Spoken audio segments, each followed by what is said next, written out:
Looking to improve the look of your home without breaking the bank? Ahmed Hassan is host of Yard Crashers on the DIY Network, and he's here with some tips on that all-important curb appeal. You know, we've had these people in the rain here all morning this morning, Ahmed, and they're really here for you. Waiting for this. They're really here for this segment. Okay. Right? We're going to spend a little bit of money, but we're going to improve the value of the house, do some curb appeal. All right, here's the deal. Because you're going to want to sell that house, you want to make it look better, do whatever it is, even if it's just home improvement. We want to show you a before and an after. Let's first take a look at, this is what it looked like in the beginning, right? And then magic happens. And then I came over and I gave you some new advice. There you go. All right, let's start with light fixtures. What did you do with the light fixtures? We're talking first impressions here. I mean, your house and pulling up at your house and looking at your home, that's going to be the first impression. So we are going to start with the light fixtures. Now, I've got a few different types of light fixtures here. They come in different prices, they're different styles. Really what you're wanting to do is, it's not about getting the most expensive fixture, it's about getting the fixture that matches the style of your home. There you go. And you say people often get light fixtures that are too small, right? Well, you'll see them at the hardware and the home improvement store. They're little dinky fixtures, and you figure, hey, it's new, and you put it up there. It's really about scale. Come on up here, let me talk about this Bellagio fixture that I chose. Okay. So what we've got here, fancy.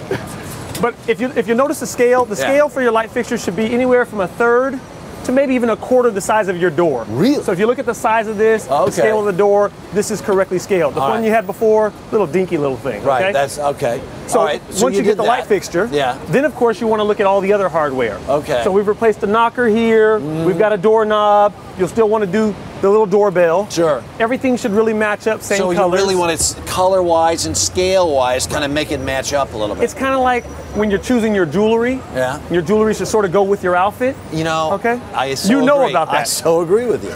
And then of course, you'll notice here, like on the door, this is going to mean maybe you need to take down the door and you're actually going to want to sand and fill the door. You're going to have to do some more work. So maybe a weekend worth of work. All right, well that's good. So we got the light fixture squared away. We've got our new hardware. New hardware squared away. What do we do next? After that, then you're going to want to start looking at your windows, okay? Oh, yeah, now inside the house, you can do like window treatments. Outside the house, think of like maybe a window box, all right?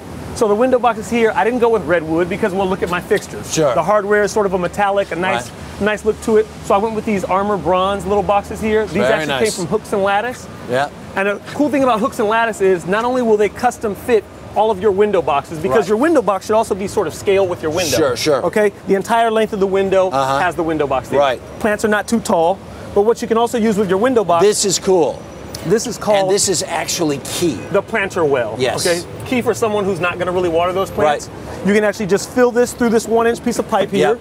And then the plant is actually going to be able to wick up water. Actually has a chance to grow instead of just rotting, because that's the real downside of window boxes. It is. If you don't have it, either the rocks in the bottom or a gizmo like that. We'll talk about the rocks in the bottom later. But the thing is, if you don't have something like that, that stuff is just going to rot. The planter wasn't to keep it alive. There you go. Especially like if you're up on a two-story two-story house or something, you're not going to get out there. That's cool. I like that. Now another thing I did with my plants is the plants that are inside your window box. You'll want to sort of maintain your theme and match the plants that are in your landscaping. So like if you have pots out there on the porch, match up all your plants. You've got continuity. And of course, the whole aesthetic thing going there, right? I've got terracotta pots. They're not really going with my window boxes, so it's something to think about, all your hardware out there. Sure.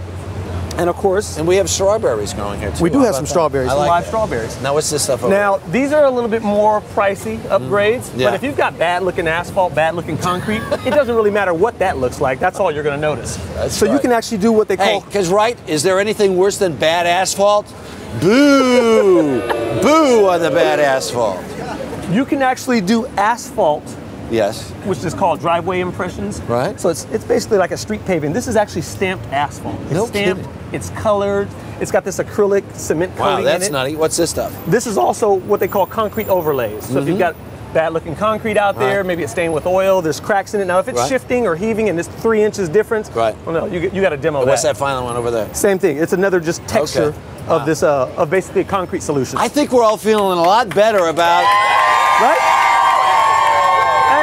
curb appeal. And you know what? Yeah. You start someplace, eventually you get it all done. You pull it all together. Ahmed Hassan, thank you so much for your help this morning.